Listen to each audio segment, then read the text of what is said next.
हम निकालेंगे नीति वचन, उसका 3 अध्याय और उसका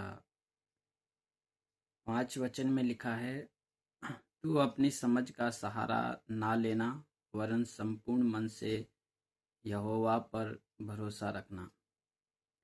और जब मैं इस वचन को पढ़ रहा था तो परमेश्वर ने एक बात मुझे सिखाई। यहाँ पर अब्राहम और सारा के जीवन को मैं देख रहा था कि सारा का जब बेटा नहीं हुआ तो उसने परमेश्वर के वायदे को भूलकर अपनी समझ का सहारा लिया और अब्राहम को अपनी दासी दिया और दासी के द्वारा एक बेटा उत्पन्न किया।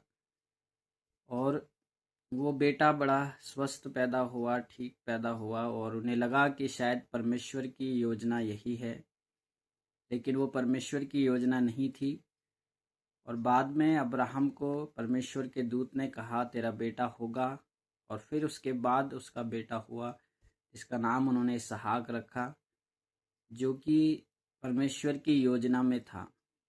और सारा ने वहाँ पर जब अपने मन का सहारा लिया तो उसकी वजह से उसके परिवार में बड़ी गड़बड़ियाँ पैदा हुईं, कलेश पैदा हुआ।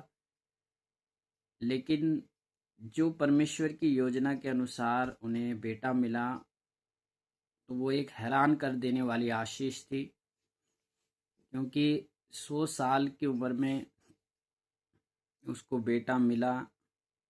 ये एक परमेश्वर की ऐसी आशीष थी जो चौंकाने वाली आशीष है। सारा भी हैरान हो गई और लोगों के लिए भी एक हैरान कर देने वाली आशीष है।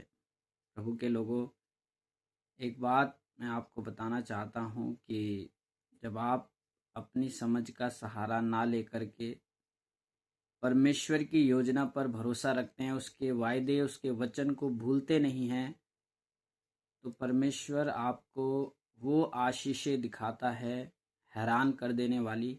लोग हैरान होंगे आपकी आशीषों को देखकर और आप भी चौंक जाएंगे कि आपकी सोच और समझ से बाहर परमेश्वर कार्य करेगा। तो प्रभु के वचन को याद रखें, उसकी प्रतिज्ञाओं को याद रखें और परमेश्वर आपके जीवन में सब कुछ हैरान कर देने वाली आशीषें देगा। लोग हैरान हो जाएंगे जब प्रभु आपको आशीषित करना शुरू करेगा।